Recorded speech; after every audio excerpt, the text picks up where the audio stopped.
es hasta dónde llegaremos.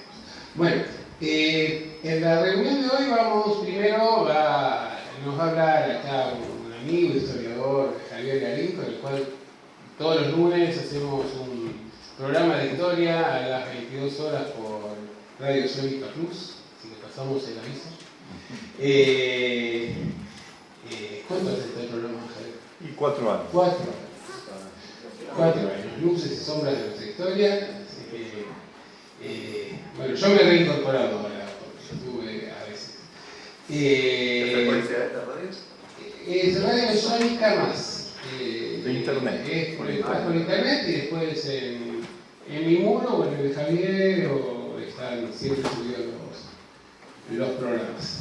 Así que, bueno, nos aproximamos además al centenario del nacimiento de Eva Perón, algo que no podemos dejar pasar por alto, que va a haber una serie de eventos en los toldos próximos lunes y martes, así que, bueno, de alguna manera esperemos que lo que nos inspire la lucha, el sacrificio y el ejemplo de Evita en un momento tan trascendental de nuestra historia como este. Bueno, Javier es abogado, es especialista en muchas cosas, sobre todo ha tenido grandes aportes en el área de derechos humanos y también ha hecho una serie de publicaciones muy interesantes sobre análisis históricos, de los cuales la verdad hay un libro, que si alguno quiere después lo tiene en venta aquí, que se llama El último Perón, donde analiza justamente la última etapa de Perón, su política de consenso, de tratar de fortalecer la democracia y tratar de construir la unidad, una unidad entre distintos partidos y sectores políticos para tratar de consolidar una sociedad que estaba polarizada en aquel momento entre sectores de ultra, los sectores que de alguna manera respondían a la política exterior de Estados Unidos y los sectores armados, de las organizaciones armadas, y en ese contexto, Perón se propone tratar de recuperar la democracia en el tramo final de su vida y me parece que realmente es un aporte muy importante en un momento donde, si bien las condiciones no son exactamente las mismas, el desafío creo que sí es el mismo, que es la construcción de la unidad para recuperar a nuestra querida patria. Así que los dejo con Javier, que nos va a dar su charla más o menos 1 hora, después hacemos un intermedio y posteriormente vamos a tener unos 45 minutos de tema que nos corresponde por el cronograma. Bueno, muchas gracias. Bienvenido, Javier. Bueno, muchas gracias. Gracias Alberto, gracias a los organizadores, gracias a todos los que están hoy presentes. La verdad que es un orgullo venir a hablar del último Perón, es un tema que a mí me gusta mucho y sobre todo me parece que es muy importante que lo conozcan los jóvenes, ¿no? Porque hay unas versiones muy distorsionadas de ese último Perón. Yo cuando murió Perón tenía 10 años y recuerdo vivamente el periodo previo a la muerte de Perón y por eso sé que muchas cosas de las que se dicen son mentiras. Por el clima que se vivía no es el que nos han relatado. Es lo que yo recuerdo, era muy chico, ¿no? Pero recuerdo que a la vuelta de mi casa había una villa. Y en la villa había todos los fines de semana festivales organizados por el peronismo en ese momento y en donde realmente había un fuerte activismo popular y la gente estaba contenta. Mi padre, que era un hombre del pueblo, no de la monarquía, obviamente era un comerciante, un trabajador, mecánico, no era peronista, era muy antiperonista, digamos, era radical y no lo quería Perón. Pero cuando gana Perón y cuando gana el Frejuli y después cuando viene Perón al país ya para candidatearse como presidente, me acuerdo que mi padre decía, bueno, pero la gente está contenta. Yo veo a la gente vienen al negocio a comprar, a arreglar una máquina de coser y están contentos.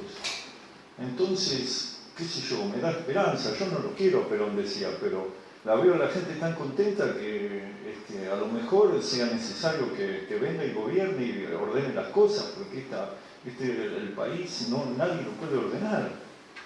Y ese era un poco, lo estoy contando algo muy elemental, una percepción muy popular, pero que tiene que ver con algo que se le demandaba a Perón en ese momento.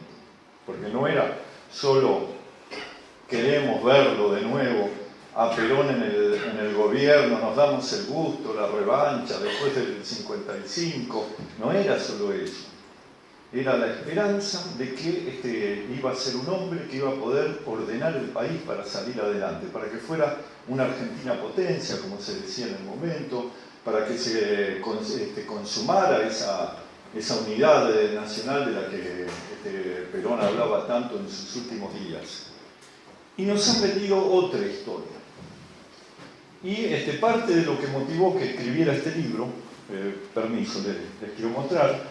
Acá hay dos libros que tratan, no de lo mismo, pero que tocan el tema. Uno es que mencionó Alberto, el último Perón, que fue escrito cuando se cumplieron los 40 años del fallecimiento. Y el otro es que es Anticristo, que trata sobre otros temas, pero que toca la relación de Perón o de las doctrinas de Perón con las del Papa. La vinculación entre el pensamiento de Perón en materia ambiental, en materia geopolítica, la idea del temor ante un apocalipsis ambiental, el temor ante una tercera guerra mundial y lo que expresa el Papa hoy. Y la verdad es que la motivación para escribir el primer libro derivó de algo que yo veía. Que se iba a las unidades básicas, gente que por ahí había estado vinculada a Montoneros o a otras organizaciones, y hablaban de los 70 de una manera autorreivindicatoria, pero sobre todo, para ser autorreivindicatoria tenía que ser denigratoria de Perón, porque no podían reivindicarse en el accionar que habían tenido estas organizaciones si no era denigrando la figura de Perón. Y en esto se aliaban con los esfuerzos que habían hecho los sectores de la derecha, los que derrocaron al gobierno de Isabel, y que instauraron la dictadura y que llevaron adelante el genocidio. Entonces había como una alianza entre la extrema derecha reaccionaria, genocida, y la extrema izquierda que descalificaba a Perón. De los dos lados lo descalificaban. Y los que lo reivindicaban a veces era para reivindicarlo de cosas que le atribuían que no habían sido. Por ejemplo, en los años 90 había una reivindicación de la figura de Perón como de una especie de personaje que había de alguna manera, sido parte o permitido de alguna manera que se desembocara en esa represión. Entonces era una forma de autojustificarse aquellos que dictaron el indulto, que dictaron las leyes de obediencia debida, no, pero Perón ya estaba involucrado. Lo mismo hacían los sectores videlistas. Para descargar su responsabilidad de los crímenes que ellos cometieron, decían, no, pero la represión empezó antes del 76. Empezó con la AAA, creada por Perón, que fue el que la creó y el que mandó a matar gente. Y después vos escuchabas del otro lado a los Montoneros o a los de Lerp y te decían, sí, Perón en realidad fue el que creó la AAA y nos mandó a matar a nuestros compañeros. Entonces se escuchaba eso instalado. Entonces había como un desbarajuste. Yo realmente cuando trataba de recordar mi infancia no veía eso. Está bien que yo era muy chico. Podía haber cosas de las que no me enteraba. Pero veía un estado de alegría, no de miedo. Era un estado de alegría, de esperanza, de algo que iba a permitir salir al país adelante. Ya les digo, hasta mi viejo antiperonista estaba chocho que volvió Perón. Yo hoy lo analizo con el tiempo Y conociendo cómo pensaba mi viejo, no deja de sorprenderme, pero lo recuerdo bien. Y lo mismo pasaba con grandes sectores, enormes sectores de la sociedad argentina. Entonces, ¿cómo puede ser que nos hayan transmitido una historia o le transmitan a las nuevas generaciones distinta? ¿Cómo? Había una cosa que me hacía ruido, porque durante muchos años uno escuchó eso en los medios, ¿no? Perón, la represión la empezó Perón con Isabel, con la AAA, etc. Entonces hay algo que no cierra. Yo realmente me preguntaba, ¿cómo puede ser? Tenemos en los años 40, 50 y 50 un hombre que consagra los derechos de los trabajadores, el aguinaldo, las vacaciones, le da poder a los obreros, convierte al sindicalismo, al movimiento obrero, en la columna vertebral del movimiento nacional, consagra los derechos de los niños, los únicos privilegiados, los derechos de la ancianidad, consolida la previsión, el sistema de previsión social, dignifica a la Argentina. De repente pasan 18 años en el exilio, vuelve convertido en Hitler. ¿Qué pasó? ¿Cómo puede ser esto? ¿Había algo que no me cerraba? Entonces las explicaciones que uno tiene frente a eso, que ha escuchado, eran de distinto tipo. Eran de las que decía, por ejemplo, Roberto Mario Santucho, cuando hace una conferencia de prensa en pleno gobierno de Cámpora, habiendo salido de la cárcel, en virtud de una amnistía, o habiéndose legalizado, no recuerdo si en ese momento estaba o no en la cárcel Santucho, pero sí se había producido la amnistía de Cámpora. Entonces tenía el tupé de presentarse este señor a dar conferencias de prensa y salían todos los medios. Y produjo una conferencia de prensa en la cual dijo: Perón es el jefe de la reacción argentina, es el jefe de la burguesía, porque ya en el año 44, si mal no recuerdo, pronunció una conferencia en la Cámara de Comercio de Buenos Aires, en la Bolsa, en donde les dijo a los grandes propietarios de los medios de producción que él era el garante para impedir que venga el comunismo. Entonces la función que cumplió Perón toda su vida y que va a cumplir, y lo estamos denunciando ya desde acá, antes de que venga ya lo estamos denunciando, va a ser frenar la revolución en la Argentina. La revolución socialista que está en marcha, Perón viene a frenarla. Y para eso va a utilizar la represión y nos va a matar y perseguir, etc. Textual, más o menos, es lo que dijo, palabras más, palabras menos, es lo que dijo Santucho. Y la interpretación era: Perón fue siempre malo. Perón fue el jefe de la reacción y su finalidad era mantener distraída a la clase obrera con dádivas. Esta era la concepción de la izquierda dura, ¿no?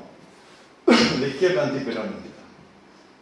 Después estaban, obviamente, los gorilas, que siempre pensaron o los gorilas de derecha, digamos, porque estos eran gorilas de izquierda, que también pensaron siempre que Perón era un fascista, etc. Entonces decían: las masas están engañadas, van a ver la verdadera cara de Perón. Consecuencia, nos dicen, el Perón del 73 es la verdadera cara de un hombre violento, represor, etc. Nos han instalado eso. Después aparecen los de la izquierda peronista. ¿Y qué nos dicen? No, lo que pasa es que Perón, una de dos. Primero, hay varias tesis de este sector, pero todas conducen a lo mismo. La primera es decir: no, Perón en realidad en los años 40 y 50 era bueno porque estaba acompañado por Evita.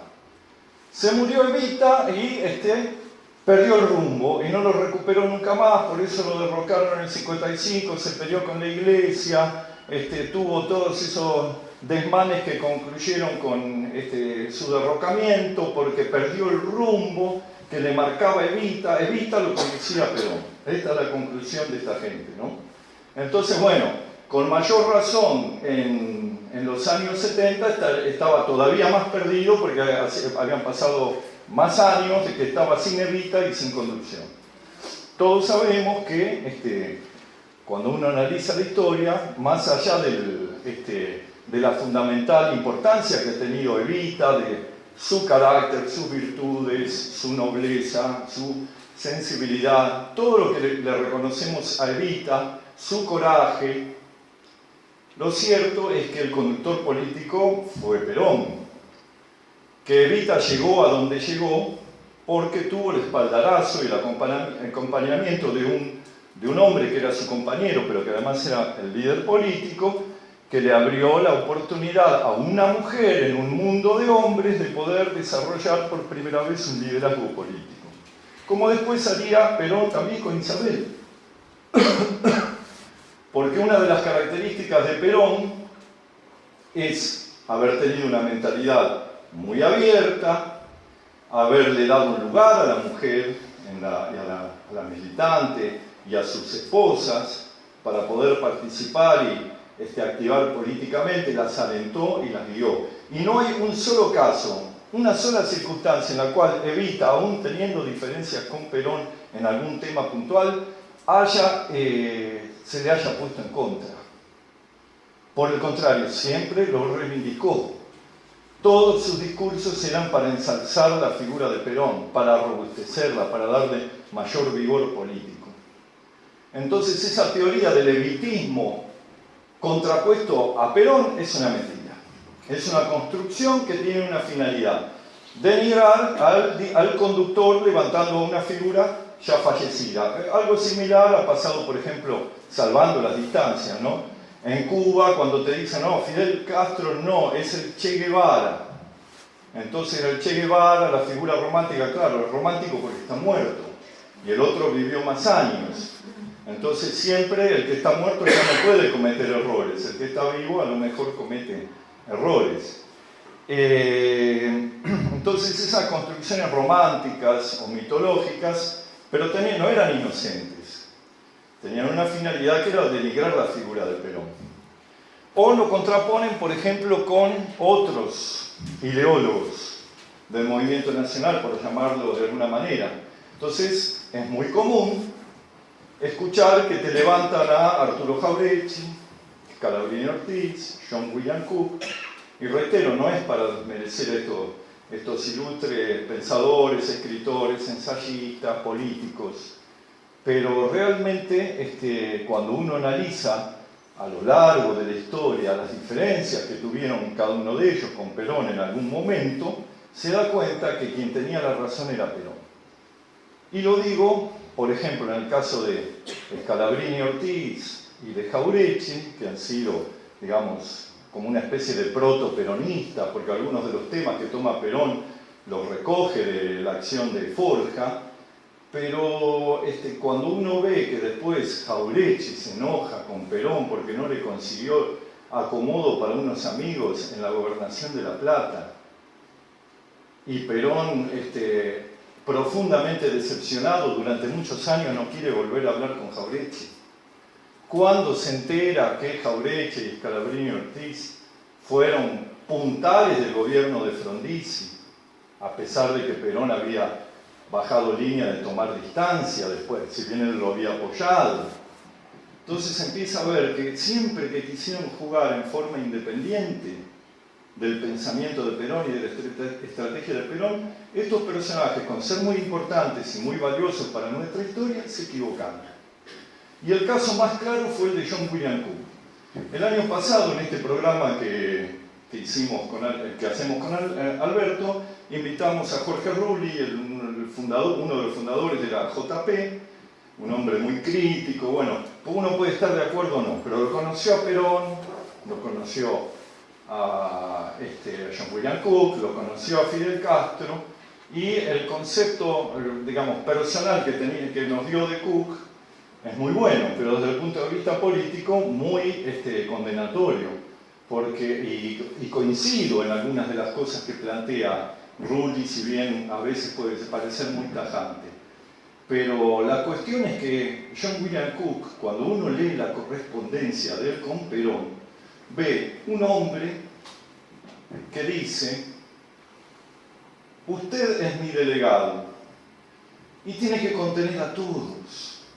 El movimiento justicialista es un movimiento amplio. Tiene trabajadores, tiene propietarios de fábricas, tiene gente de la clase media, están los sindicatos, están los políticos, hay muchos sectores. Y usted, si va a ser mi delegado y va a hacer las cosas como necesitamos que se haga, tiene que contenerlo a todos. Usted no puede armar el movimiento justicialista con sus amigos o con los que piensan como usted. Entonces, y todo el tiempo le contesta, realmente leanla la correspondencia, supongo que muchos la habrán leído. Cuando uno deja de dejarse llevar por la verborragia de Scalabrini Ortiz y va, de John William Cook, y va al fondo de lo que se está discutiendo, ve a un Perón que le dice contenga a todos y a un Cook que dice no, con este no porque es malo, con aquel no porque es un traidor, el otro es un traidor, aquel es otro traidor. Y la conclusión es que eran todos malos menos los amigos de Cook. Hasta que Perón se cansó y le dijo, bueno, basta. Y lo sacó de la delegación que le había conferido y se dejó de contestarle las cartas.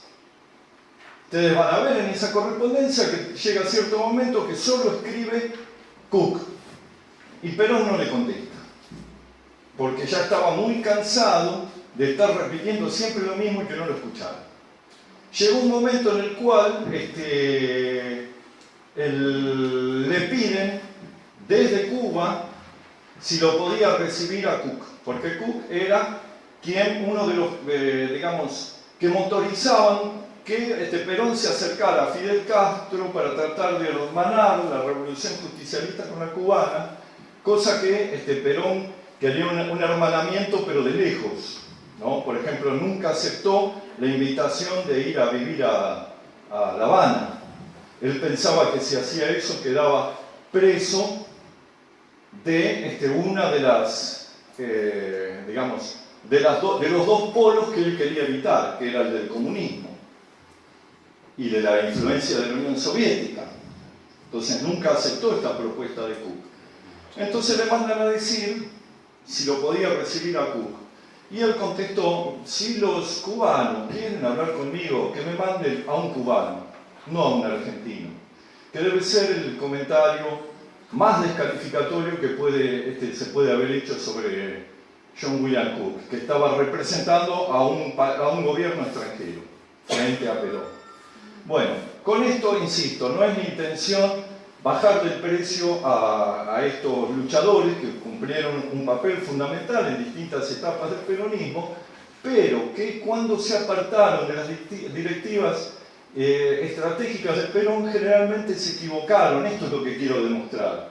No es para decir Jauretche era malo, Scalabrini Ortiz era malo, John William Cook era malo, no quiero decir eso. Quiero significar que en distintos momentos de la historia tuvieron visiones diferentes. Y en ese momento en que tuvieron visiones diferentes quedó demostrado por la experiencia histórica que quien tenía razón era Perón. Entonces ese es otro mecanismo por el cual se intenta denigrar la figura de Perón. Decir, bueno, el pensamiento nacional son estos pensadores, pero casualmente no lo mencionan a Perón, que escribió un montón de libros que creo que tienen considerable valor doctrinario y filosófico, sin necesidad de que venga un filósofo ruso o un asesor de Putin a decirnos lo que vale Perón. Pero a veces viene bien que vengan de afuera, porque como tenemos una autoestima tan baja, necesitamos constantemente la corroboración externa, ¿no?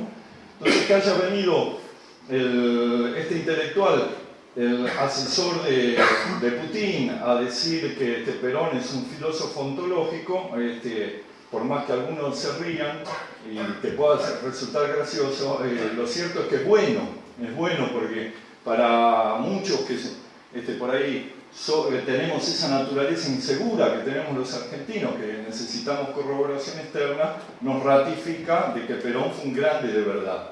Un hombre que en esos 18 años de exilio, mientras acá le decían que era un ladrón, que era homosexual, que se acostaba con Archie Moore, que perseguía a las niñas en la UES, ya sabemos todas las cosas que se dijeron de Perón. Me acuerdo que una vez me contaba el Pato Galmarini que cuando era chico iba a la cancha de Boca y en la hinchada decían puto y ladrón, lo queremos a Perón, porque era tanta la denigración que se difundía por todos lados que las hinchadas, que era el único lugar donde se podía expresar la gente porque estaba todo prohibido, estaba prohibido nombrar a Perón, la marcha peronista, Evita, había un decreto por el cual detuvieron al mundo, dijeron el sol no sale más, dijo Aramburu, por decreto. El sol siguió saliendo, la gente siguió siendo mayoritariamente peronista, y cuando iba a la cancha, además de gritar los goles de Boca, decían puto y ladrón, lo queremos a Perón. Porque convertían el insulto en una reivindicación. Bueno, a pesar de todo eso que se decía de Perón en la Argentina, lo cierto es que en el resto del mundo gozaba de una consideración creciente, sobre todo en el movimiento del tercermundista, que lo veía como un referente, como un hombre que había doctrinariamente anticipado con la tercera posición, de manera doctrinaria, clara, precisa, las elaboraciones teóricas que dieron fundamento a ese movimiento, que era una manera de escapar a la Guerra Fría. Y resulta que Mao en China tenía un gran aprecio por Perón, se carteaba con él, incluso lo invitó a ir a China, cosa que Perón tampoco aceptó. Decía, ¿yo qué voy a hacer hablando en mandarín en China? ¿Qué voy a hacer? Déjenme en España, por más que no les guste que esté en España, donde está Franco, y me acusan de ser amigo de Franco, cosa que Perón nunca fue, porque realmente no se llevaba bien con Franco, y Franco le tenía mucha desconfianza. Pero ¿qué hubiera hecho en China? Pero de cualquier manera, la invitación de Mao es una muestra del respeto y la admiración que tenía Mao por Perón. De Gaulle era un personaje con el cual Perón tenía mucha cercanía, y algunas de las previsiones de las cosas que planteaba De Gaulle eran similares a las de Perón. Salir de esa pelea entre los yanquis y los rusos, salir de esa encerrona, tener cuidado con los ingleses. De Gaulle los conocía bien a los ingleses, habían sido aliados de él en la lucha contra Hitler, había estado viviendo en Inglaterra, sabía lo que era. Y antes de Inglaterra, mientras vivió, De Gaulle no pudo ingresar al esquema de lo que después fue la Unión Europea, la Comunidad Económica Europea. De Gaulle no lo permitió porque sabía que iban a hacer esto, lo que están haciendo ahora. Cuando llega el momento, rompen. Cuando hay un momento de crisis y ellos tienen que jugar para el imperio anglosajón, que comparten con los norteamericanos, tiran abajo la Unión Europea, hacen el Brexit. Bueno, eso ya lo preveía De Gaulle. Lo preveía en sus conversaciones con Perón acerca de los ingleses, que eran un adversario en común. Y así sucesivamente. Me han contado, por ejemplo, que en alguna reunión de la OIT hecha en Yugoslavia, la Yugoslavia del Mariscal Tito, luego desaparecida, en las librerías había libros de conducción política en yugoslavo, no sé en qué. No sé en qué lengua, pero digamos una lengua incomprensible para los delegados argentinos ante la OIT, estaba el libro Conducción Política de Perón. Y así sucesivamente. En todo el mundo gozaba de un respeto que acá en Argentina se desconocía. Del gobierno de Canadá lo consultaban como un consultor político. Tenía contacto con líderes de todo el mundo, con líderes de países que estaban emergiendo, que estaban surgiendo, que se estaban organizando en ese movimiento de países no alineados. Entonces, ¿Qué sucede? ¿Qué pasó? ¿Cómo puede haberse, según esta tesis, convertido, resulta que en un asesino que manda a matar gente con por medio de la AAA? Y esto es lo que no me cerraba. Y es lo primero que quiero despejar para poder después hablar de las ideas de Perón. Porque si hablamos de las ideas de un tipo que resulta que está gagá, porque esa es la otra tesis que manejaba Montonero, de poder decir que la verdadera revolucionaria era Vita, decía no, lo que pasa es que Perón está gagá.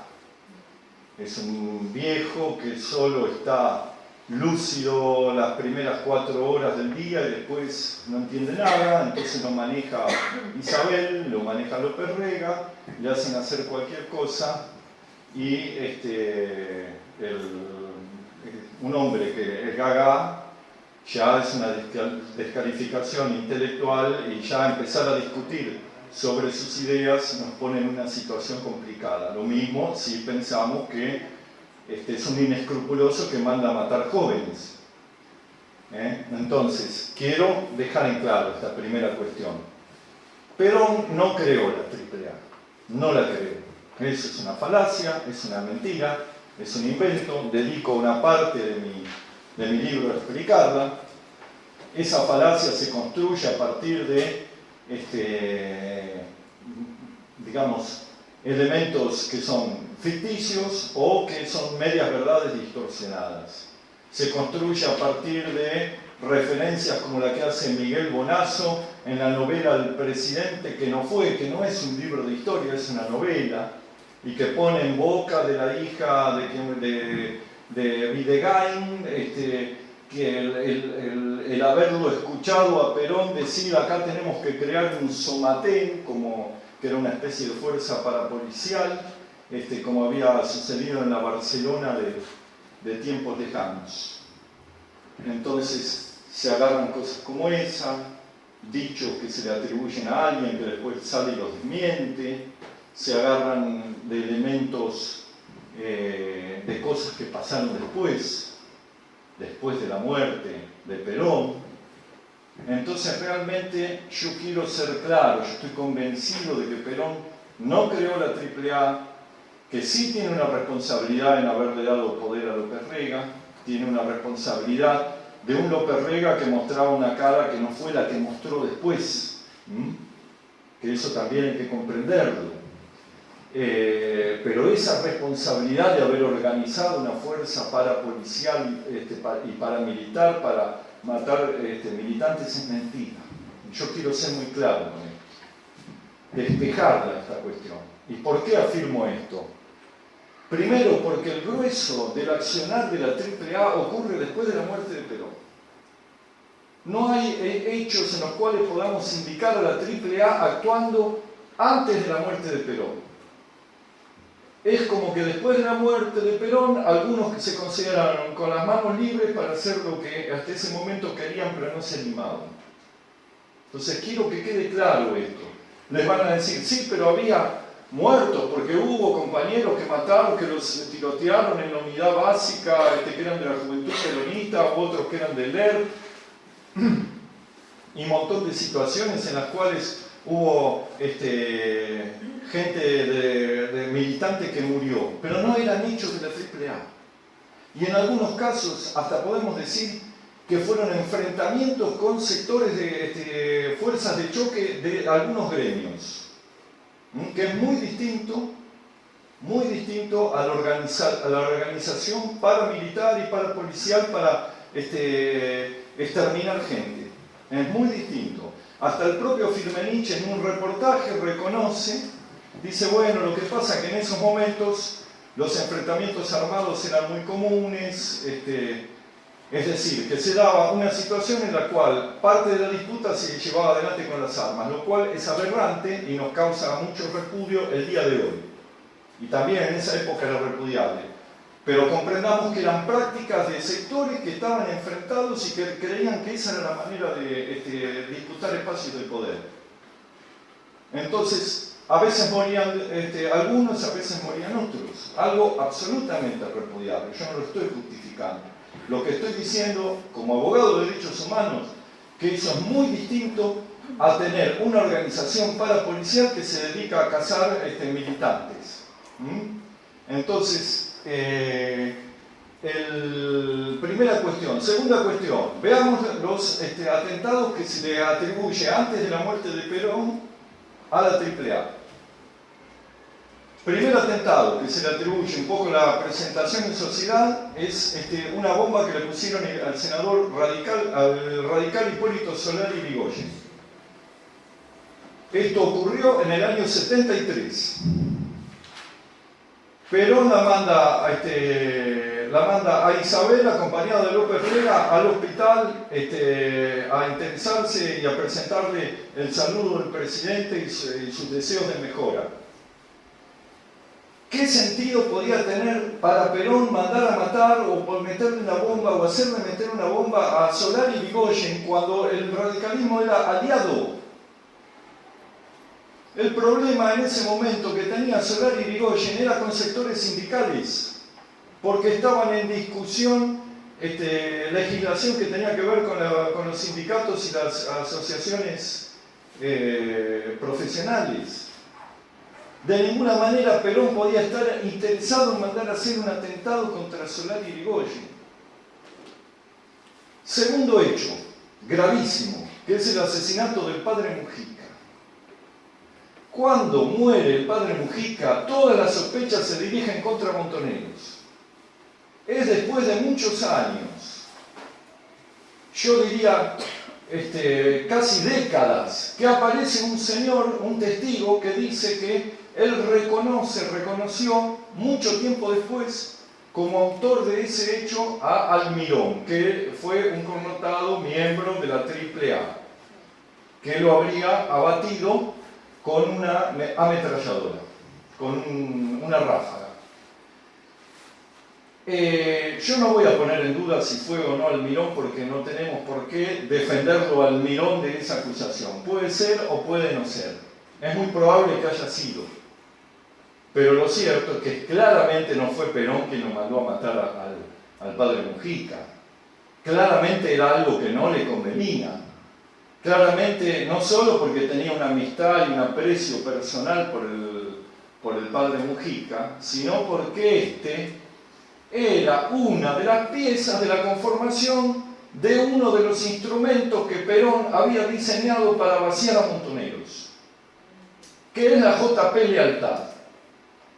Y el padre Mujica fue un activo colaborador de la conformación de ese grupo que se estaba conformando junto con el padre Gali y con otros, con la finalidad de sacar militantes de la tendencia y de Montoneros y sumarlos e integrarlos al movimiento justicialista.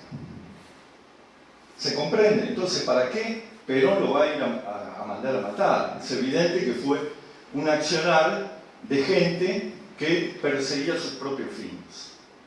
Conclusión, pero quiero agotar esto porque es un tema importante, porque realmente nos coloca en una situación de debilidad moral tener que estar defendiendo la AAA. ¿Pero por qué la tenemos que defender? Si no fue Perón quien la creó, ni él la dirigía. Entonces esto es una falsedad. En el caso de los atentados que se empiezan a cometer después de la muerte de Perón, que muchos de ellos son claramente identificables con la AAA, ya no podemos hablar de ningún tipo de influencia de Perón. Hasta se ha puesto en duda que tuviera algún tipo de influencia la propia Isabel. Su procesamiento, el procesamiento pedido por el juez Ollarvide de Isabel en España, y yo no la quiero defender a Isabel, aclaro, pero a veces se dicen cosas que no son comprobables judicialmente.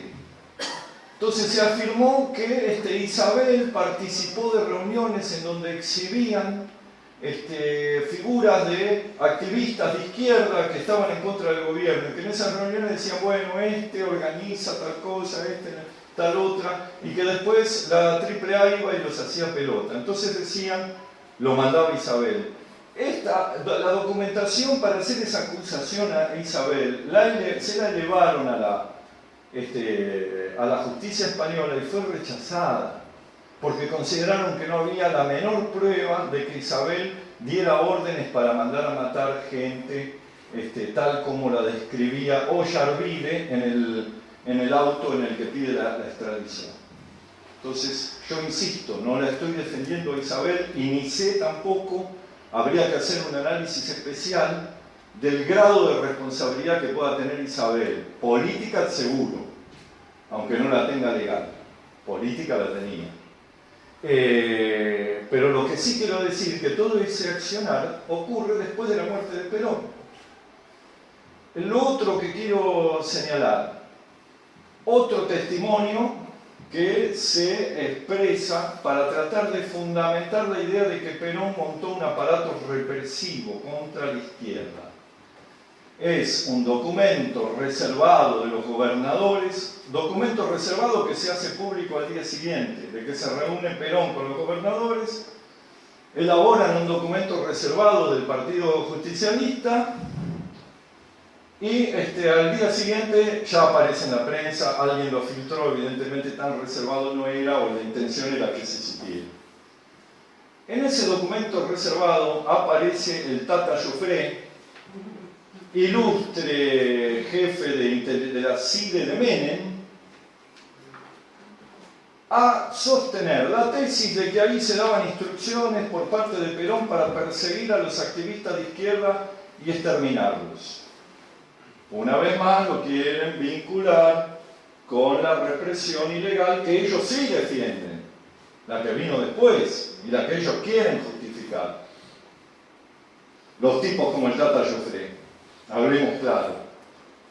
Ahora bien, uno analiza ese documento y es un documento político, concebido en términos muy duros y descalificatorios, en donde los gobernadores, pero obviamente que no lo dicen los gobernadores, lo dicen porque se lo dijo Perón que lo diga, manifiestan, está el Partido Justicialista lleno de infiltrados marxistas que no tienen nada que ver con las ideas del movimiento peronista.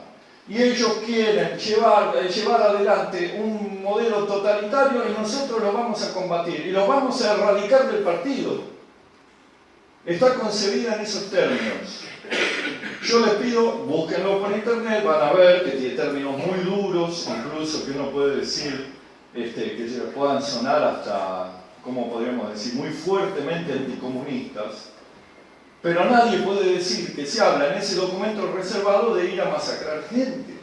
Es una descalificación política. Y ahora vamos, aclarado esto,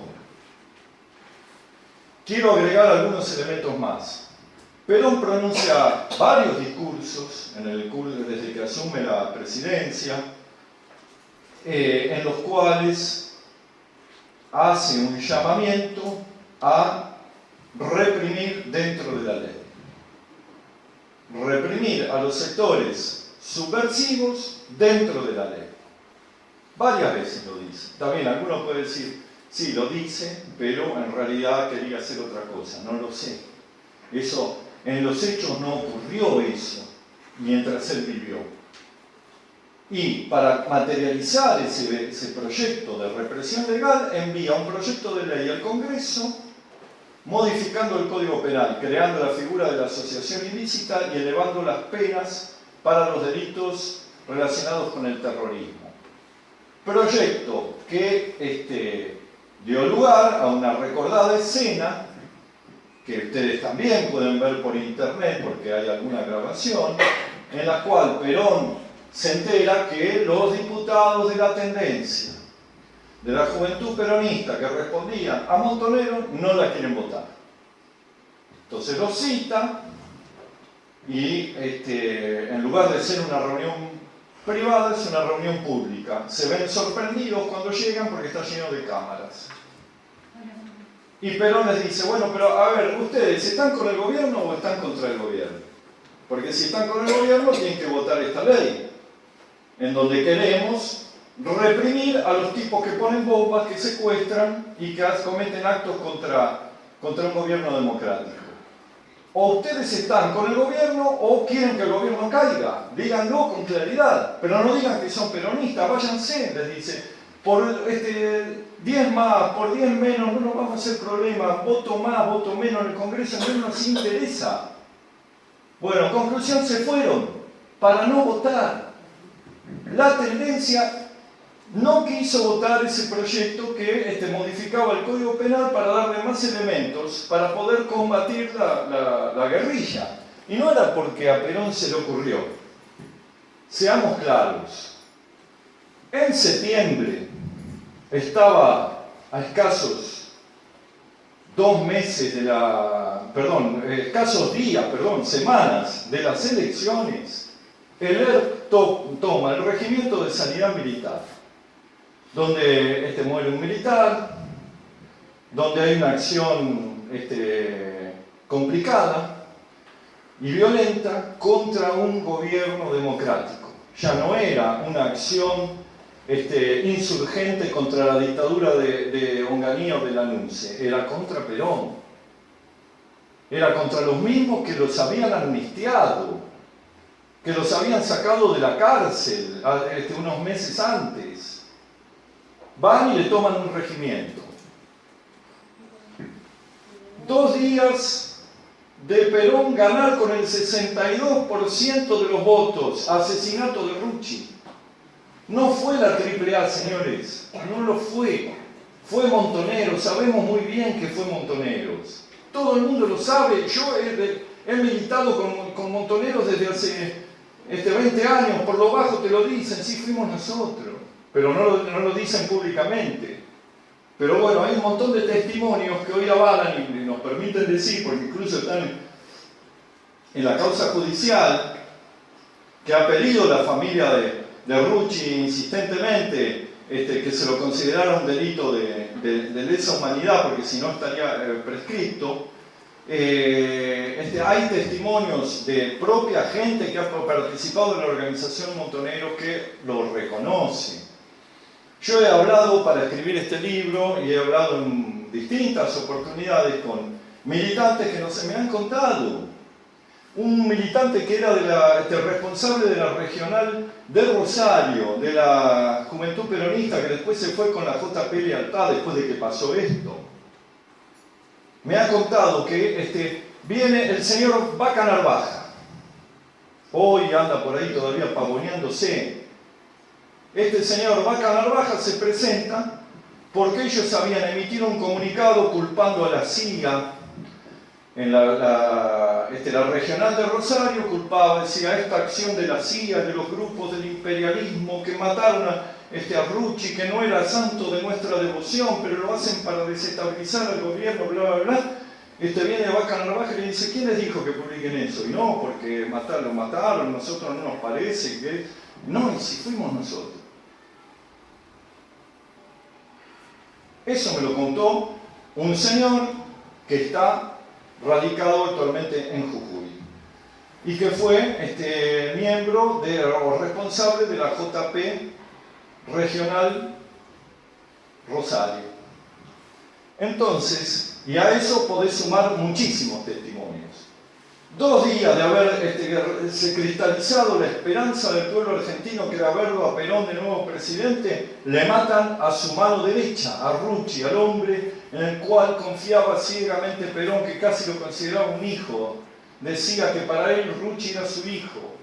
Rucci tenía 1000 defectos, tenía ciertas características, era un tipo muy polémico, muy agresivo incluso en su forma de expresarse. Pero era el hombre de confianza de Perón, el hombre que Perón necesitaba para manejar la CGT. ¿Saben por qué? Porque Rucci no tenía fuerza propia. Su fuerza era su vínculo con Perón.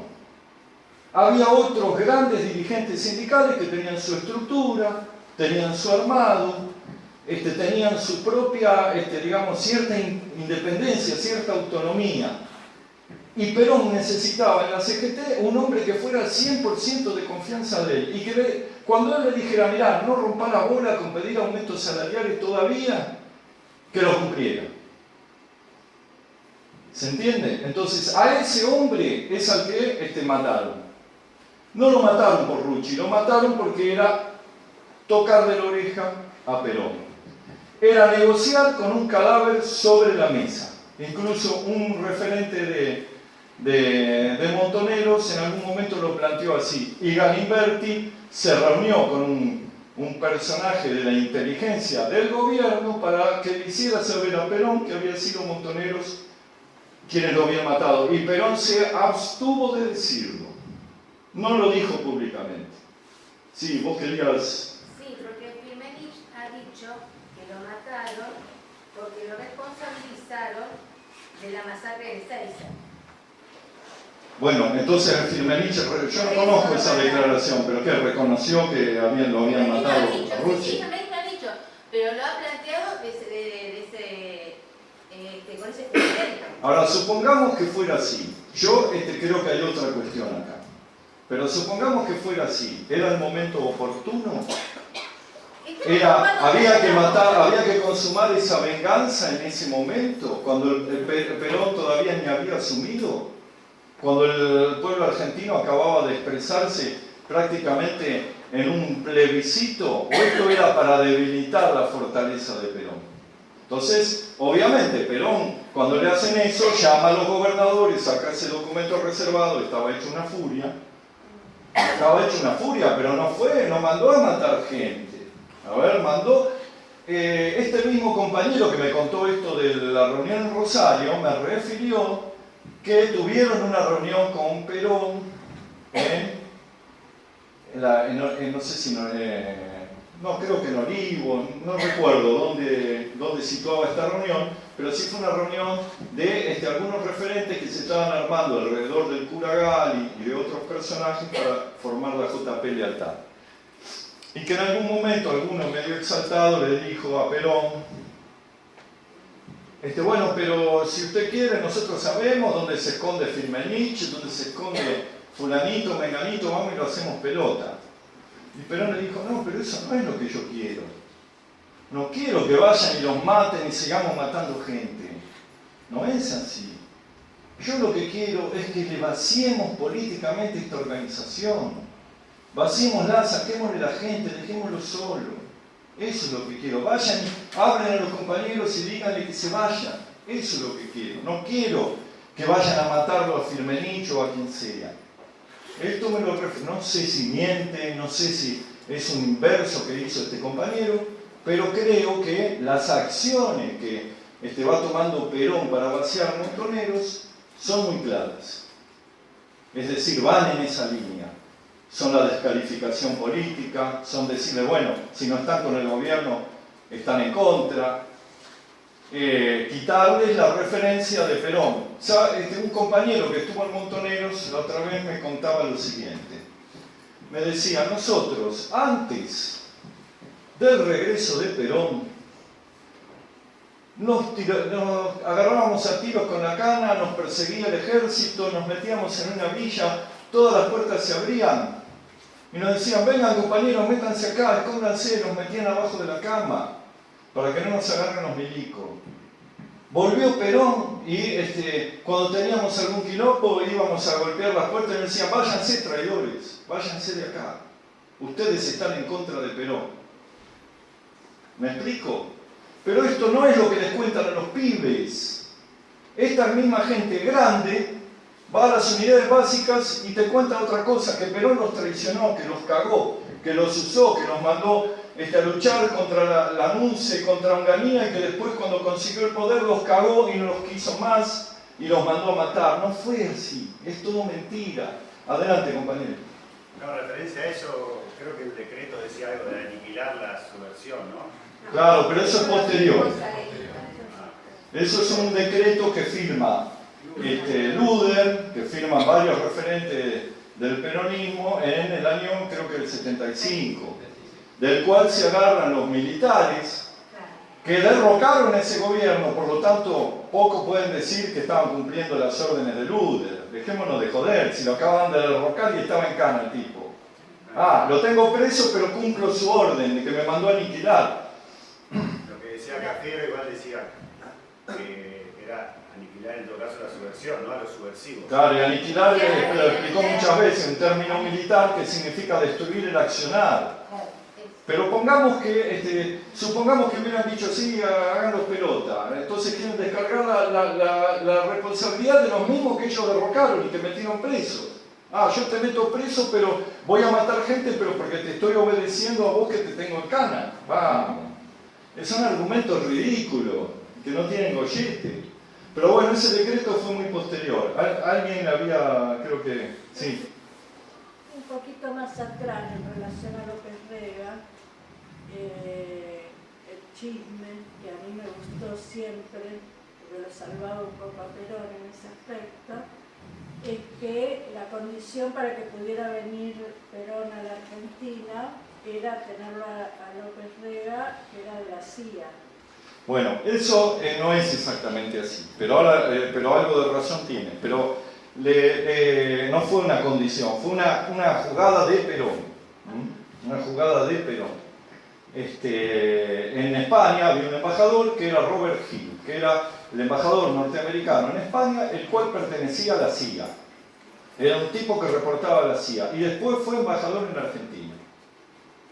Perón lo manda a López Rega a contactarse con Robert Hill de la CIA para asegurarle al gobierno norteamericano que no iba a ser un gobierno en contra de Norteamérica.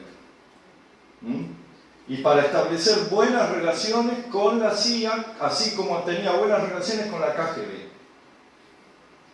Porque Perón tuvo que desarrollar una estrategia en una situación de gran debilidad. Y quiero explicar por qué es esto.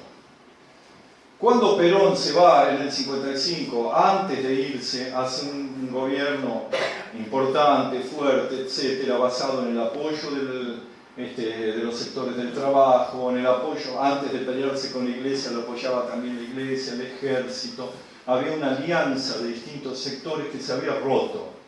El Ejército Nacional, que le había dado su apoyo, que tenía una ideología nacionalista, había perdido frente al avance del ejército liberal, del sector liberal del ejército, que además era, como Perón mismo lo describía, una fuerza de ocupación en su propia patria, porque estaba con la doctrina de seguridad nacional, con la formación que le daban en Estados Unidos en la lucha anticomunista, en realidad era la excusa para poder intervenir en toda América Latina.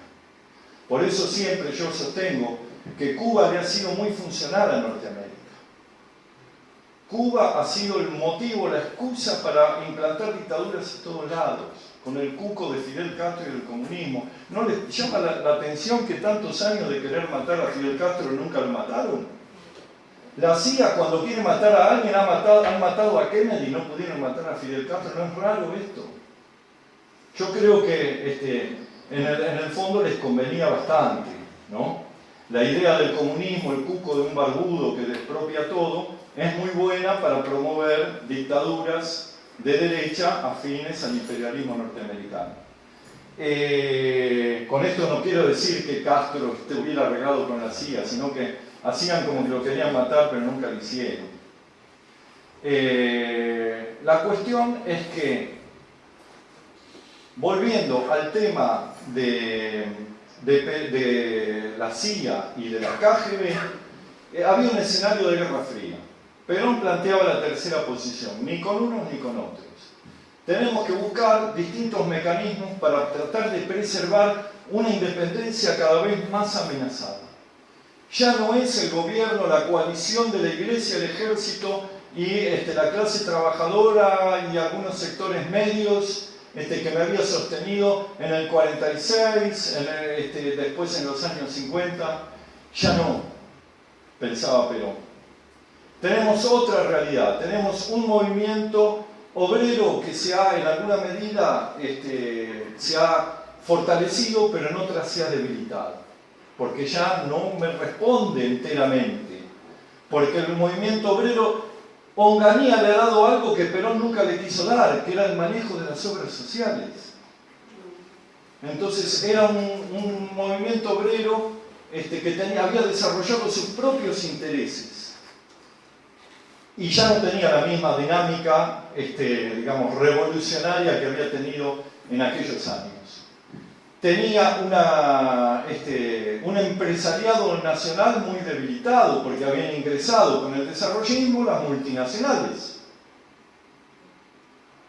Tenía una situación en la cual los trabajadores habían perdido, de haber tenido casi el 50% de participación en el PBI en los años 50, la habían visto reducida al 33%. Estaban debilitados. Tenía una situación internacional en la cual América Latina estaba copada por dictaduras, si bien había algunas experiencias de gobiernos populares. Pero sobre todo estaba Brasil. El Brasil de que había sido aliado de Perón en la idea del ABC, de Getúlio Vargas, etc., hoy era la punta de lanza del imperialismo norteamericano. La dictadura brasilera era la delegación imperial en América del Sur. Desde Brasil salieron los aviones que permitieron dar el golpe de Estado en Bolivia que lo consagró a Banzer. Desde Brasil salía el germen del Plan Cóndor. Entonces tenía una situación complicada, no era el mismo país, el mismo mundo. Habían pasado 18 años en donde la Guerra Fría había robustecido tanto Estados Unidos como Unión Soviética, y el mundo cada vez era un lugar más difícil para intentar una salida independiente. Entonces, Perón plantea que hay que cambiar la estrategia. Primero, yo tengo que asegurarme que tanto la CIA como la KGB me rompan lo menos posible. No venimos a hacer un gobierno contra Estados Unidos. Nunca hizo Perón un gobierno contra Estados Unidos. A ver si nos entendemos. Se peleaba con Braden y los mandaba al embajador a negociar. Nunca entró en la cabeza de Perón entrar en guerra o en conflicto con una potencia hegemónica a nivel continental. No, quería disputar políticamente.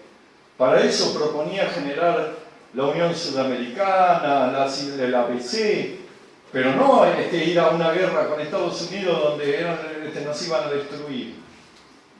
Es decir, Perón nunca tuvo esas ideas estilo Maduro, estilo Fidel Castro, que solo caben en cabezas locas.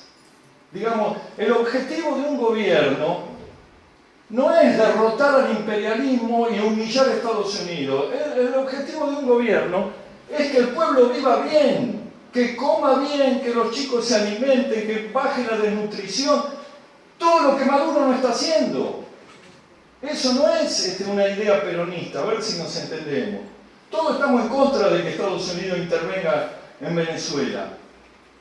Pero seamos sinceros, ese no es nuestro modelo. No es lo que tenemos que defender, que un país cada vez esté más aislado y cada vez tenga más quilombo y no pueda ni darle de morfar a su gente teniendo las mayores reservas de petróleo. ¿Se imaginan que Perón jamás pensó así?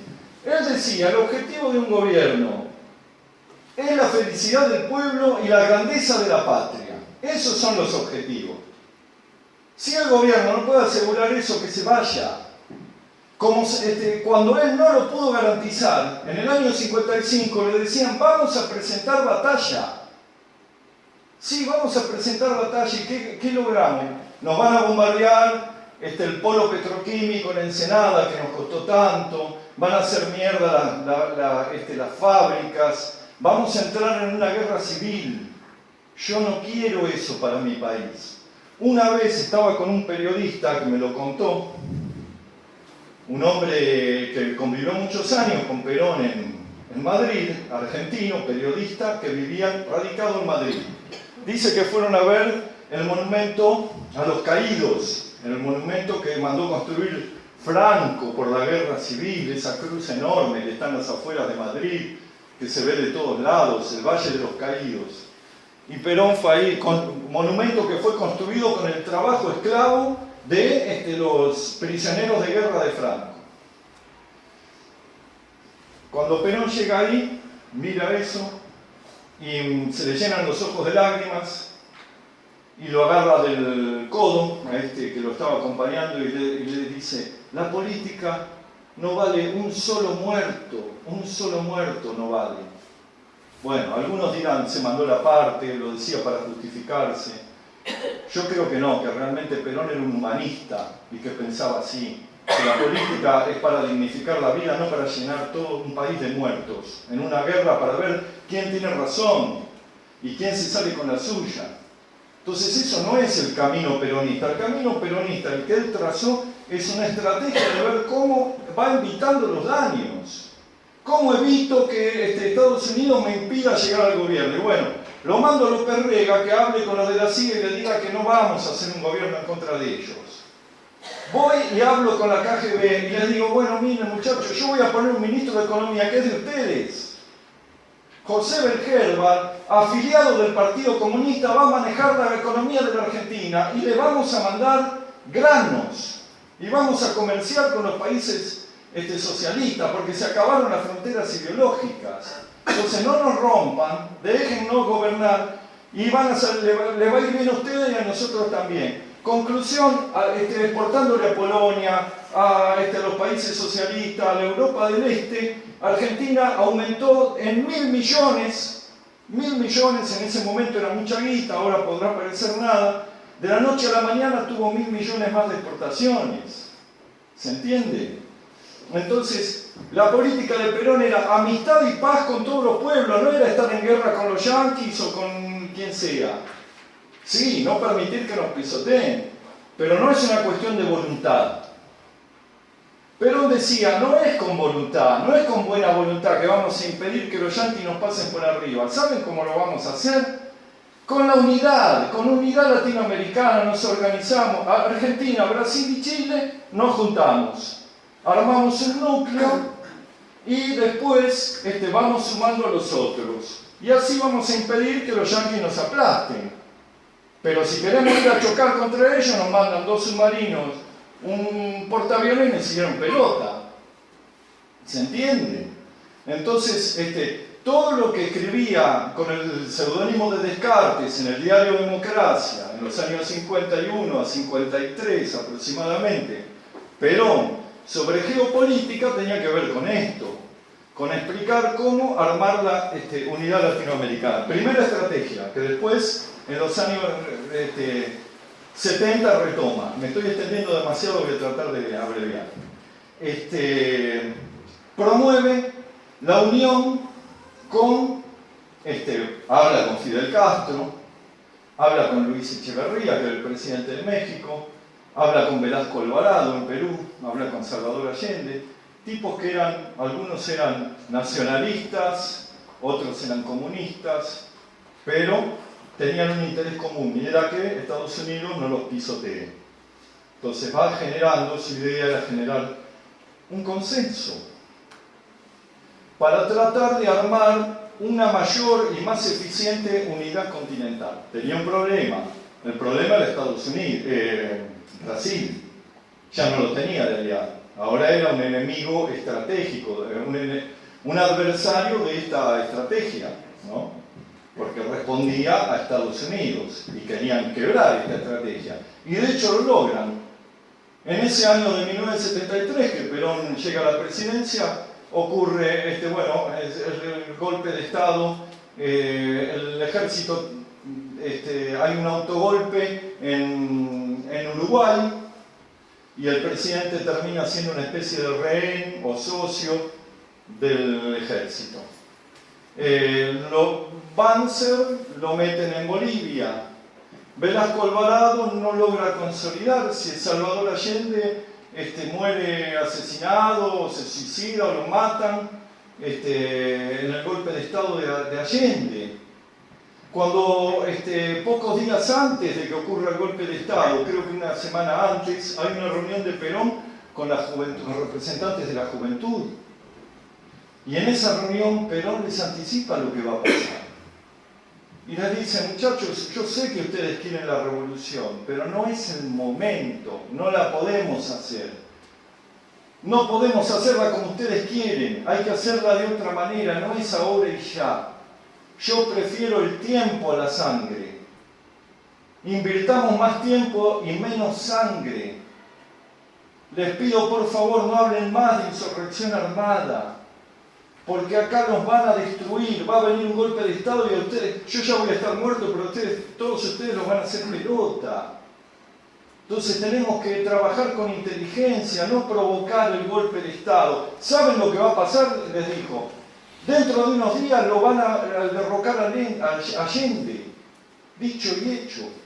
Y él decía, miren lo que pasó en Chile. Ustedes se quejan porque yo hablo con Balbín.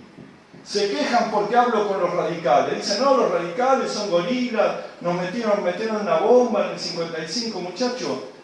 En Chile, a Salvador Allende lo está volteando la democracia cristiana, aliada con los militares y con la CIA, porque él no pudo, o no tuvo la inteligencia, o no supo, o no le permitieron meterlos adentro de la bolsa. Entonces yo no voy a dejar a los radicales para que vayan a golpear los cuarteles, yo los quiero adentro de la bolsa, no me vengan a romper con los radicales.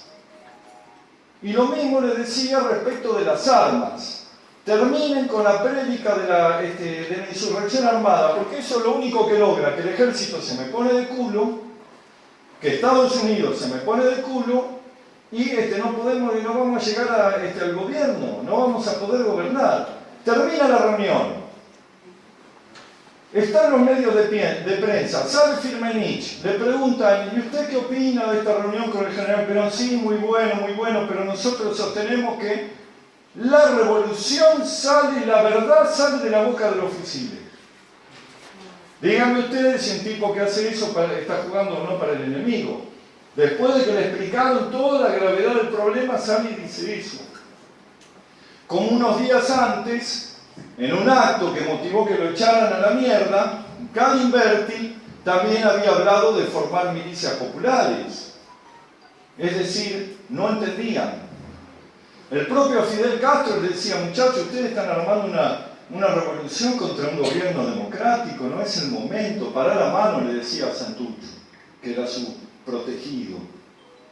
Bueno, este es el panorama en el cual la izquierda, en ese momento, digamos la verdad, la derecha estaba llamada a silencio. Habían hecho una estrategia de retroceder, de dar 3 pasos para atrás y esperar, agazapados. No estaban interviniendo, no lo hacían directamente. Mandaban a sus personeros, a todos estos que estaban infiltrados, que después formarían la AAA, sí, estaban metidos ahí esperando, pero no salían contra Perón. Ahora la izquierda sí, la izquierda salió contra Perón, después de haber intentado lo del el regimiento de sanidad militar y de haber matado a Rucci, en el verano del 74 van y toman el regimiento de Azul. Con el apoyo, y Perón lo sabía bien, de algunos sectores que estaban en el gobierno de la provincia de Buenos Aires, no el apoyo, pero sí que se hacían los boludos. Entonces Perón sale en una conferencia de prensa vestido de general, para que no quede ninguna duda de qué lado estaba. Él no estaba del lado de los que iban a tomar cuartel, estaba del lado de la institucionalidad. Entonces sale de punta en blanco de general y dice, no voy a permitir que crean que van a hacer cualquier cosa, y acá hay gente que los ha apañado, y el gobernador Videgain, que a lo mejor no tenía nada que ver directamente, pero se vio obligado a renunciar. Bueno, esta es la situación. Ahora, para no seguir abundando en este tema, porque da para mucho, quiero detenerme en 2 o 3 ideas y con esto terminar, porque ya se fue demasiado el tema. Me he excedido demasiado. 2 o 3 ideas que me parece que son muy remarcables, y quería señalar esto para que se entienda que Perón no era ni un viejo choto, ni un asesino, ni que se había vuelto loco y se convirtió en Hitler de viejo, sino que él estaba operando en un delicado equilibrio, en una situación muy complicada donde la Argentina no tenía el lugar que había tenido en la Segunda Guerra Mundial, donde abastecía a otros países que estaban en guerra, sustituyó importaciones, etc. No, la situación ya no era así. Argentina estaba cooptada por el imperialismo, las multinacionales habían entrado en el país. Ya no era la burguesía nacional, como se decía en algún momento. Ahora era la Ford, eran grandes multinacionales norteamericanas que habían venido de la mano de Frondizi. ¿Se entiende? Entonces ya no era la misma situación. Aún así, a la Ford la obligó a venderle Ford Falcon a Cuba. Y les dijo, si ustedes no cumplen con las cuotas de autos que yo me comprometí a mandarle a los cubanos, le voy a expropiar toda la producción. Y se acabó. Entonces fueron y dijeron, sí, se la vendemos. Antes de que se la expropien, y Richard Nixon firmó una excepción. Fíjense el peso que tenía Perón en ese momento, que Richard Nixon, para no pelearse con él, para no tener un conflicto con Perón, firma una excepción y exceptúa a la Ford de Argentina para que pueda exportarle a Cuba, que estaba prohibido por las leyes norteamericanas. Bueno, ese era Perón. Y no tenía que entrar en guerra con Estados Unidos, ni decir, los voy a matar, voy a lanzar misiles, voy a poner misiles soviéticos en mi territorio apuntando. No necesitaba eso. Era el peso político de un tipo que actuaba con inteligencia. Es una diferencia muy grande respecto de Fidel Castro. A ver si lo entendemos. Fidel Castro puso a la humanidad en peligro de una guerra atómica, permitiéndole a los rusos que en su territorio pusieran una base de misiles nucleares apuntando hacia un país vecino. No sé si alguno comprende la gravedad de eso. Y algunos lo festejan diciendo, Fidel Castro es un capo. Capo era Perón, sin agresión, sin guerra, sin nada, defendía la dignidad del pueblo. Sí, perdón. Disculpame, ¿eso no fue después que Estados Unidos invade Cuba militarmente? El tema es el siguiente.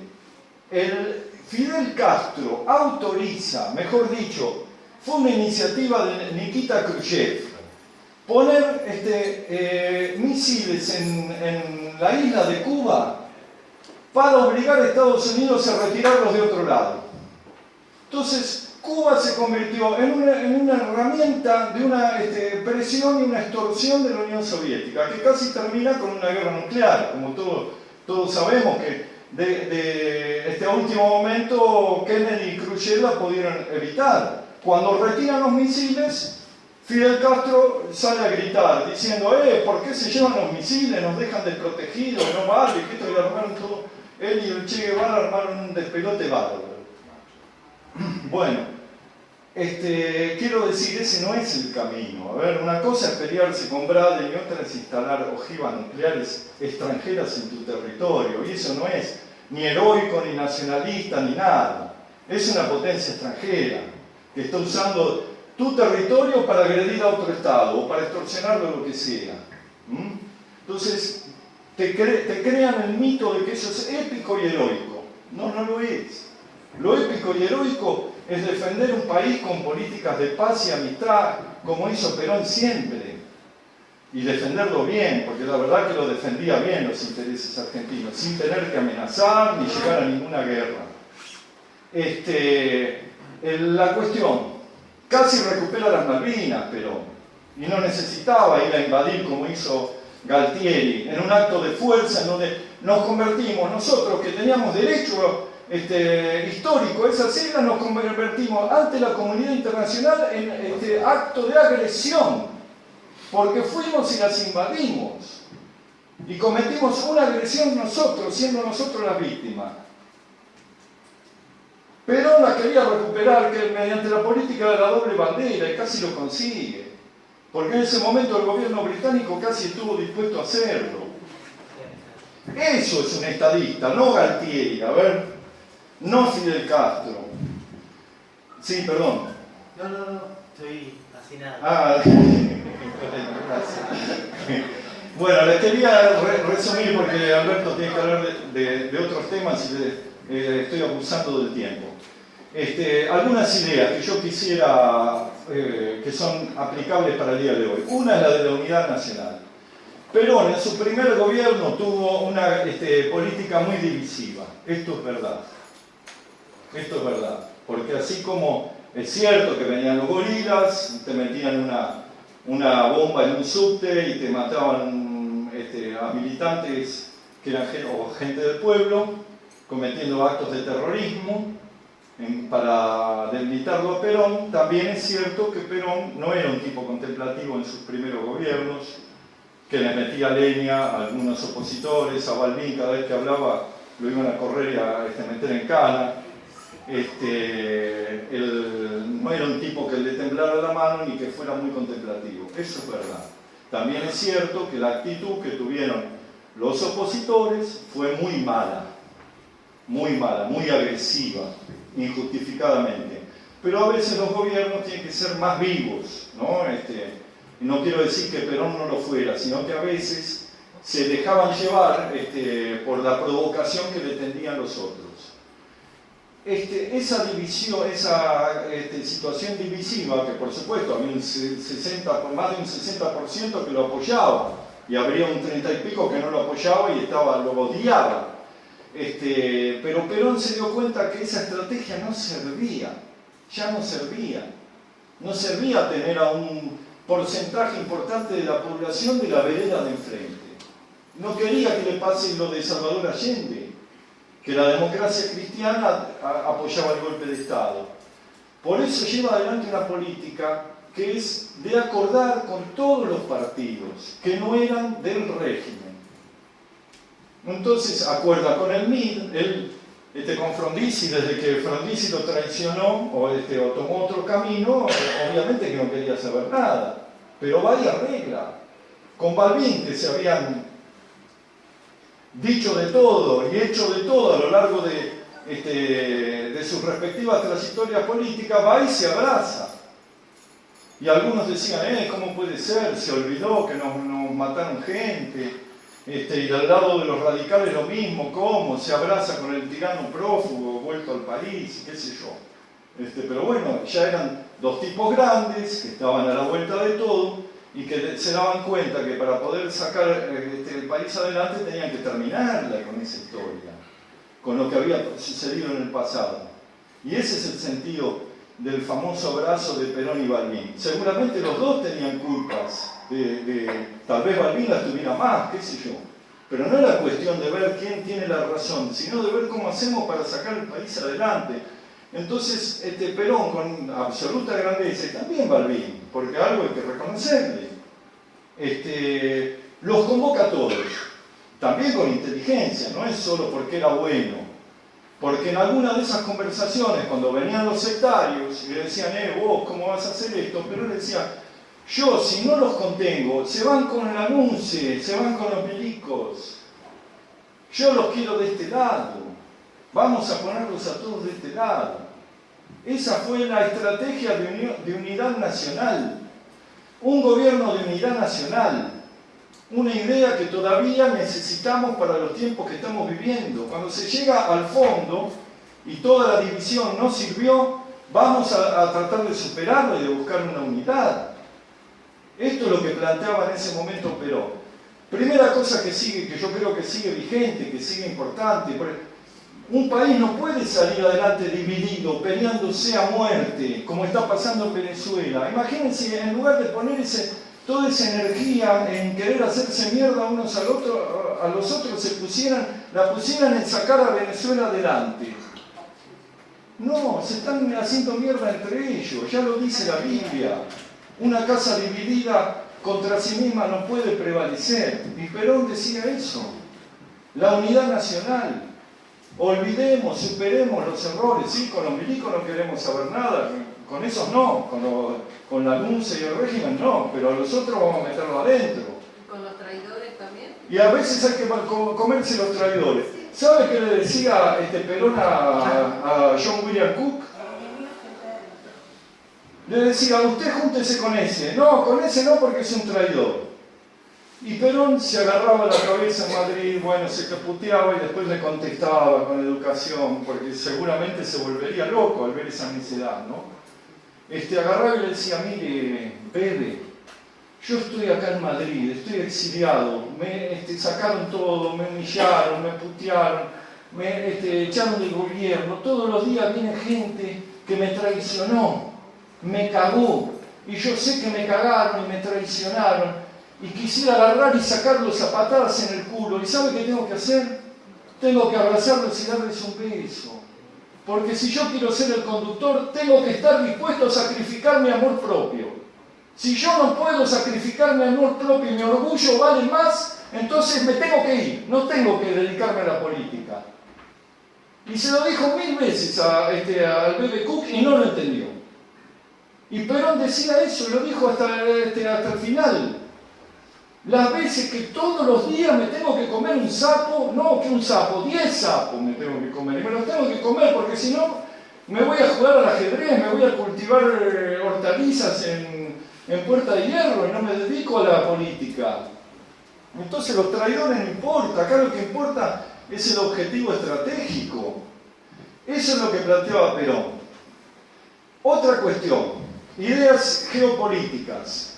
La tercera posición sigue vigente, porque no es solamente una cuestión de política exterior, es una cuestión filosófica. Filosófica que hoy viene un ruso a reivindicarla porque se demostró que Perón tenía razón, que el camino no es ni el capitalismo ni el comunismo, no va por ahí. El capitalismo extremo, sin control, dominado por las corporaciones y los intereses privados, produce grandes acumulaciones de riqueza en manos de unos pocos y la explotación del resto. Y el comunismo produce sociedades que no tienen libertad. Y Perón decía, no hay ni una cosa ni la otra. Hay que tener justicia social con libertad.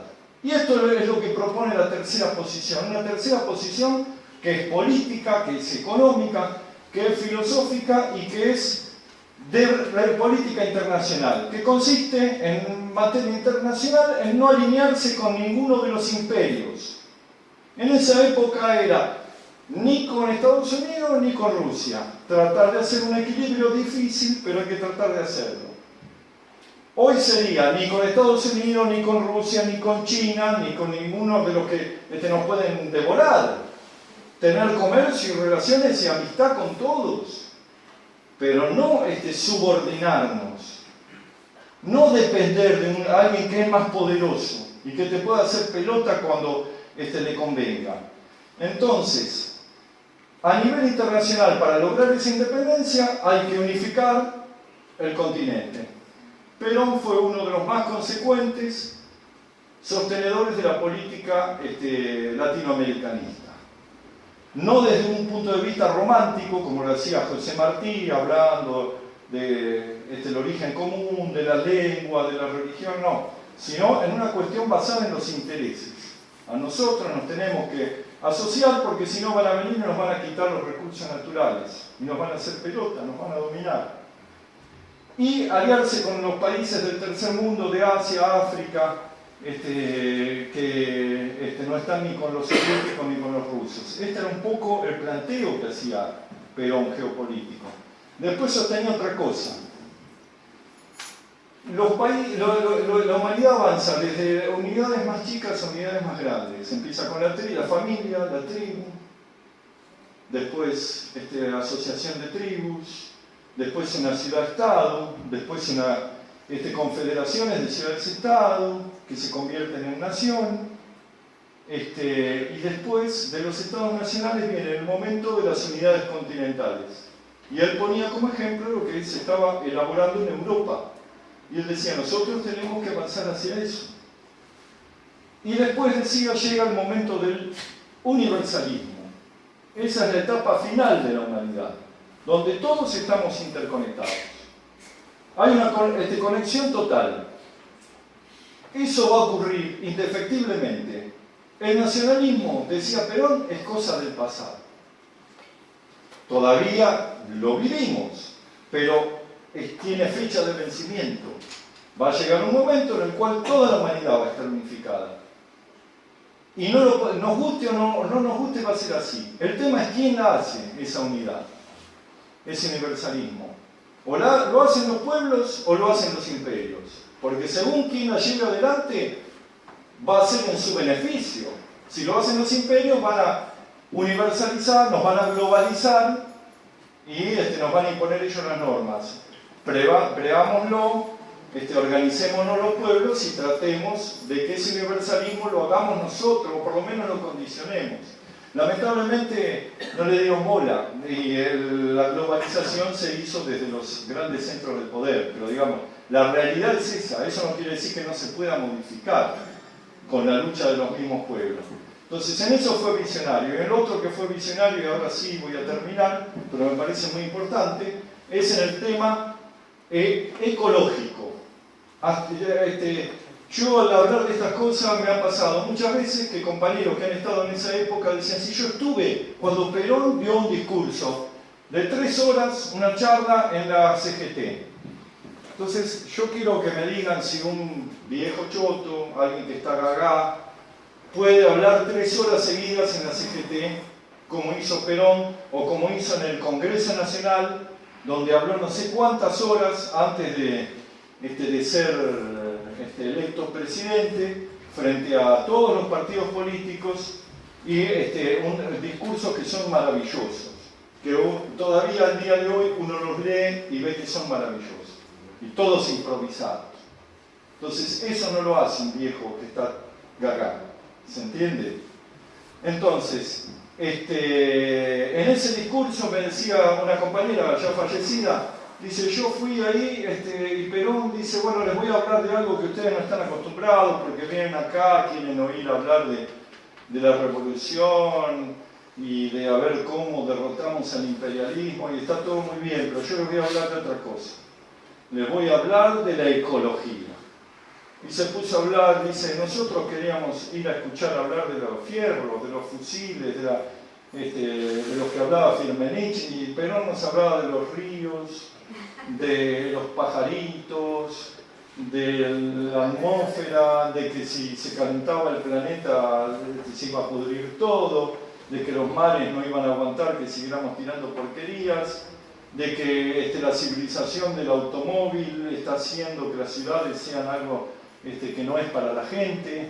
Estaba hablando, nos hablaba de que si no hay más fronteras, que los científicos con los que él se había reunido le habían dicho, el problema verdadero, el problema de fondo, no es capitalismo contra comunismo, no es democracia contra monarquía, no, esos son problemas importantes, pero el verdadero problema es de la relación del hombre con la naturaleza. Nosotros hemos perdido el contacto con la naturaleza. Perón se crió en la Patagonia, montando caballos que eran del viejo en un frío de cagarse, que dice, pasaba unos fríos terribles, y amaba la naturaleza. Y vio, dice, yo estuve en Europa, estuve en los países del primer mundo y vi cómo destruyeron sus bienes naturales.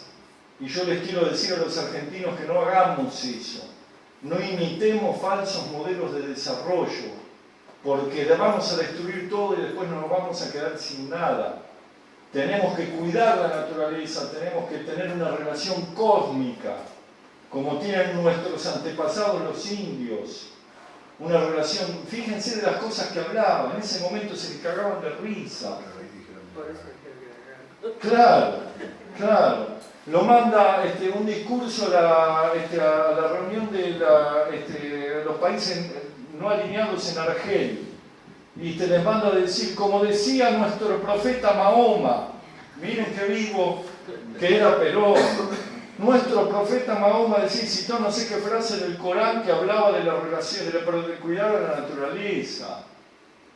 Entonces, él planteaba, este modelo de desarrollo no va, esto que nos han vendido no va, nos va a llevar a la destrucción. Entonces, más vale que lo hagamos. Dentro de 500 años, si la humanidad sigue creciendo a este ritmo, va a haber 1 metro cuadrado de superficie por habitante. ¿Cómo se puede vivir así? Por más que hagamos edificios que lleguen hasta el cielo, ¿cómo le das de comer a toda esa gente? ¿Cómo podés hacer acá? Tenemos que regular todo, hay que regular, hay que planificar el crecimiento de la población. Por eso a mí me causa gracia cuando vienen muchas veces esas campañas pro vida y dicen que Perón se oponía al control de natalidad. Mentira, está escrito.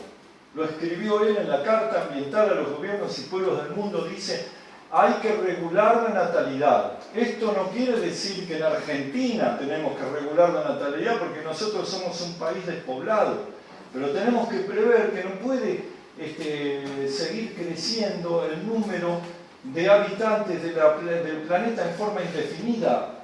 esto hay que planificarlo como se planifica la economía, como se planifica todo. No quiere decir que obliguemos a las mujeres a abortar o las esterilicemos. No, eso quiere Kissinger. Nosotros tenemos que buscar otra forma a través de la educación. Esa era la mentalidad de Perón. Un tipo que estaba adelantado a su época y todavía no lo entendieron entonces, y lamentablemente todavía muchos no lo entienden. Yo les pregunto, el planeta se está haciendo pelota. Tenemos evidencias todos los días del cambio climático. ¿Ustedes escuchan algún político en la Argentina que hable de eso? Salen los pibes a hacer manifestaciones del secundario, pero los políticos no le dan pelota, están en otra. El único que sale es un discípulo de Perón, que es el Papa Francisco. Porque en su encíclica Laudato Si dice más o menos, palabras más, palabras menos, lo mismo que dijo Perón en el año 1972 en esa carta ambiental a los gobiernos y los pueblos del mundo. Entonces, un hombre así es un orgullo para los argentinos. No necesitamos que vengan de Rusia a que nos digan que tenemos un estadista de la puta madre que además fue un filósofo. Pero si lo dicen, mejor, porque es cierto. Es así. Bueno, muchas gracias.